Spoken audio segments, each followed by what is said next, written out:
নমস্কার বন্ধুরা, শ্রাবণী রান্নাঘরে আপনাদের সবাইকে স্বাগত জানিয়ে আমি আবারও একটা রান্নার ভিডিও নিয়ে আপনাদের সামনে চলে এসেছি।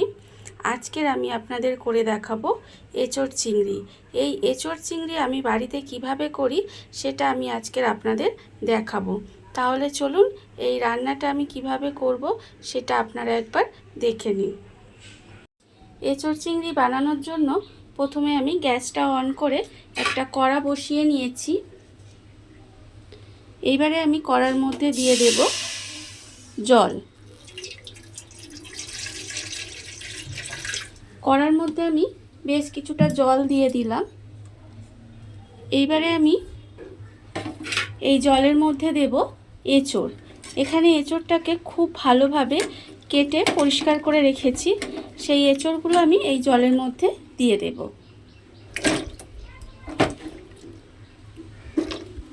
এঁচোড়টা আমার জলের মধ্যে দিয়ে একটু ভাপিয়ে নিতে হবে, খুব বেশি কিন্তু সেদ্ধ করব না, একটু এঁচোড়টাকে নুন হলুদ দিয়ে ভাপিয়ে নিলেই হবে।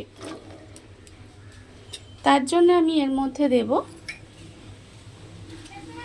অল্প একটু নুন আর দেব আমি একটু হলুদ দিয়ে এবারে এঁচোড়টাকে আমার সেদ্ধ করে নিতে হবে। এঁচোড়টা আমার ভাপানো হয়ে গেছে। এবারে এঁচোড়টাকে আমি এইভাবে জল ঝরিয়ে আলাদা করে তুলে রেখে দেব।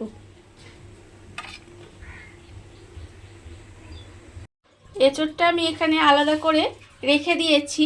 আর অন্যদিকে কড়াটা আমি আবারও ধুয়ে বসিয়ে দিয়েছি। এবারে আমি কড়ার মধ্যে দেব সর্ষের তেল।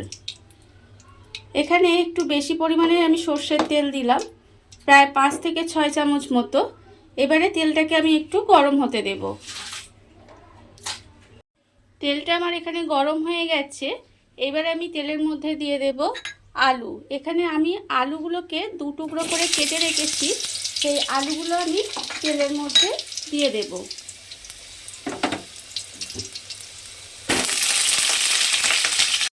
আলুগুলো তেলের মধ্যে দিয়ে দিলাম।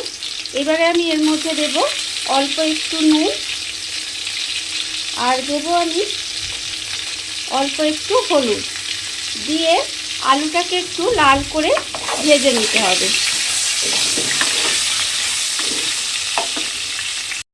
আলুটা আমার এখানে লাল করে ভাজা হয়ে গেছে। এইবারে আলুগুলোকে আমি আলাদা করে তুলে রেখে দেব।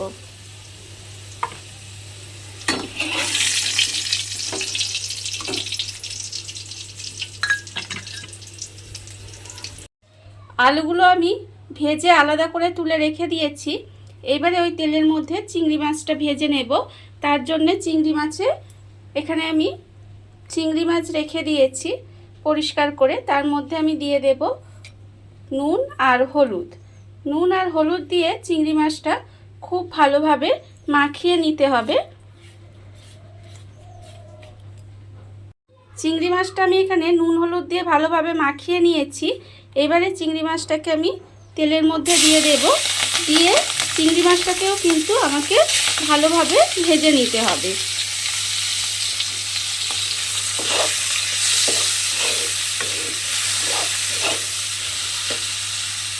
তেলের মধ্যে চিংড়ি মাছটা দিয়ে খুব ভালোভাবে ভেজে নিয়েছি, কিন্তু চিংড়ি মাছটা কিন্তু একেবারে কড়া করে ভাজিনি, একটু হালকা করে ভেজে নিয়েছি। তার কারণ চিংড়ি মাছ যদি একটু কড়া করে ভাজা হয় তাহলে কিন্তু চিংড়ি মাছটা শক্ত হয়ে যাবে, তখন কিন্তু খেতে ভালো লাগবে না। একটু হালকা করে চিংড়ি মাছটা সবসময় ভেজে নিতে হয়। চিংড়ি মাছটা আমার ভাজা হয়ে গেছে। এবারে চিংড়ি মাছটাকে তেল থেকে তুলে আলাদা করে রেখে দেব।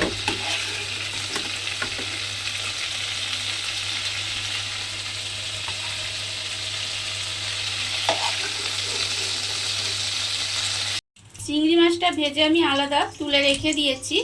আর এবার কিন্তু আমি ওই তেলের মধ্যেই রান্নাটা করব।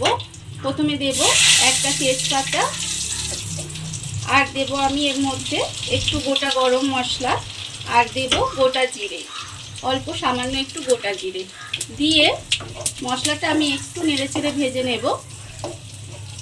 এবারে আমি এর মধ্যে দিয়ে দেব পেঁয়াজ কুচি। এখানে একটা বড় সাইজের পেঁয়াজ আমি কুচিয়ে রেখেছি, সেই পেঁয়াজ কুচিটা আমি এর মধ্যে দিয়ে দিলাম। পেঁয়াজ কুচিটা দিয়ে এবারে পেঁয়াজটাকে একটু লাল করে প্রথমে ভেজে নিতে হবে। পেঁয়াজটা আমার এখানে লাল করে ভাজা হয়ে গেছে। এইবারে আমি এর মধ্যে দিয়ে দেব আদা রসুন বাটা। এখানে আমার 2 চামচ মতো আদা রসুন বাটা আছে। সেই আদা রসুন বাটাটা আমি এর মধ্যে দিয়ে দিলাম। দিয়ে আবারও কিন্তু নেড়ে একটু কষিয়ে নিতে হবে, যাতে রসুনের যে একটা কাঁচা গন্ধ আছে সেটা চলে যায়। আদা রসুনটা দিয়ে আমি একটু মশলাটা কষিয়ে নিয়েছি। এইবারে আমি এর মধ্যে দিয়ে দেব টমেটো কুচি। একটা ছোট সাইজের টমেটো আমি কুচিয়ে রেখেছিলাম, সেই টমেটোটা আমি এর মধ্যে দিয়ে দিলাম। এবারে আমি এর মধ্যে দিয়ে দেব আন্দাজ মতো নুন, আর আমি দেব এর মধ্যে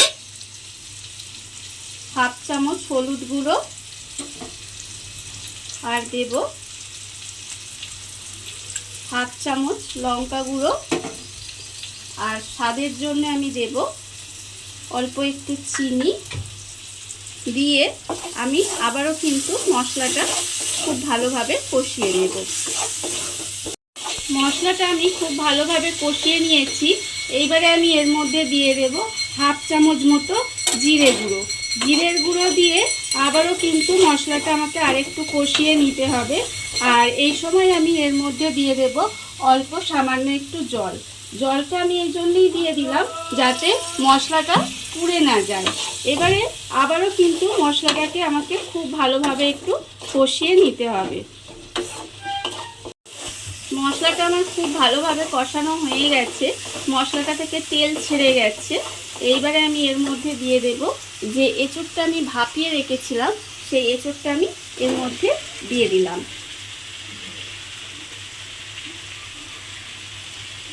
এঁচোড়টা দিয়ে আবারও কিন্তু খুব ভালোভাবে মশলার সঙ্গে কষিয়ে নিতে হবে। এঁচোড়টা আমি মশলার সঙ্গে খুব ভালোভাবে কষিয়ে নিয়েছি। এইবারে আমি এর মধ্যে দিয়ে দেব আলু। যে আলুটা আমি ভেজে রেখে দিয়েছিলাম, সেই ভাজা আলুগুলো আমি এর মধ্যে দিয়ে দেব। দিয়ে আবারও কিন্তু খুব ভালোভাবে কষিয়ে নিতে হবে। কষানোটা রান্নায় কিন্তু যত ভালো হবে তত কিন্তু তরকারির স্বাদ ভালো হবে। সুতরাং ভালোভাবে কিন্তু মশলাটা কষিয়ে নিতে হবে। এঁচোড়টা আমার ভালোভাবে কষানো হয়ে গেছে। এবারে আমি এর মধ্যে দিয়ে দেব জল। এখানে কিন্তু ঠান্ডা জল দেব না, গরম ঈষৎ উষ্ণ গরম জল দেব। জলটা আমি একটু বেশি দেব, কারণ আলুটা সেদ্ধ হবে আর এঁচোড়টাও কিন্তু পুরোপুরি সেদ্ধ হবে, সেই জন্য আমি জলটা একটু বেশি দিলাম। দিয়ে এবার এইভাবে ঢাকা দিয়ে গ্যাসটা কমিয়ে রান্না হতে দিতে হবে যতক্ষণ না আলুটা সেদ্ধ হয়। ঢাকা দিয়ে আমি বেশ কিছুক্ষণ রান্না হতে দিয়েছিলাম, এর ফলে আলু আর এঁচোড় কিন্তু আমার খুব ভালোভাবে সেদ্ধ হয়ে গেছে। এইবারে যে চিংড়ি মাছটা আমি ভেজে রেখেছিলাম, সেই চিংড়ি মাছটা আমি এর মধ্যে দিয়ে দিলাম। দিয়ে এবারে চিংড়ি মাছটাকে আমি খুব ভালোভাবে মিশিয়ে দেব। মিশিয়ে ঢাকা দিয়ে আবারও কিন্তু 5 থেকে 7 মিনিট মতো এইভাবে রান্না হতে দিতে হবে। চিংড়ি মাছটা দিয়ে 5 থেকে 7 মিনিট মতো একটু রান্না হতে দিয়েছি, তার ফলে রান্নাটা কিন্তু আমার হয়েই গেছে। এবার নামানোর আগে আমি উপর থেকে দিয়ে দেব একটু গরম মশলা গুঁড়ো। গরম মশলা গুঁড়োটা আমি এর উপর থেকে দিয়ে দিলাম। দিয়ে খুব ভালোভাবে মিশিয়ে দেব। মিশিয়ে এবারে গ্যাসটা অফ করে ঢাকা দিয়ে রেখে দিলেই কিন্তু আমার এঁচোড় চিংড়ি রেডি হয়ে যাবে। দেখুন বন্ধুরা, কত অল্প উপকরণে কত অল্প সময় কত সুন্দর একটা এঁচোড় চিংড়ি তৈরি হয়ে গেছে, আপনারা দেখতেই পেলেন। আর এটা কিন্তু খেতে ভীষণ ভালো হয়। আর এই ভিডিওটা যদি আপনাদের ভালো লেগে থাকে তাহলে লাইক করবেন, কমেন্ট করবেন আর সাবস্ক্রাইব করবেন আমার চ্যানেলকে। আজ এই পর্যন্ত, নমস্কার।